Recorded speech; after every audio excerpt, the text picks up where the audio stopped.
Владимир Путин испытал новинку концерна «Калашников». В среду в парке «Патриот» российский президент опробовал экспериментальный образец снайперской винтовки СВЧ-308. Это оружие впервые показали год назад на форуме «Армия-2017». Путин стрелял с расстояния в 600 метров и поразил 3 из 5 мишеней. После президент провел заседание военно-промышленной комиссии.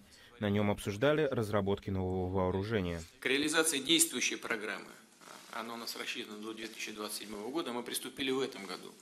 В ней учтены современные тенденции развития вооружений и военной техники в мире, а также опыт боевого применения российского оружия в Сирийской Арабской Республике. В результате выполнения программы в войска должна поступить новая техника, новейшие образцы вооружения, которые по тактико-техническим характеристикам превосходят зарубежные аналоги. Так, среди нового оружия и военной техники, которые появятся в российской армии в обозримом будущем, Путин отметил ракетный комплекс «Сармат», истребитель 5-го поколения Су-57 и танк на платформе «Армата».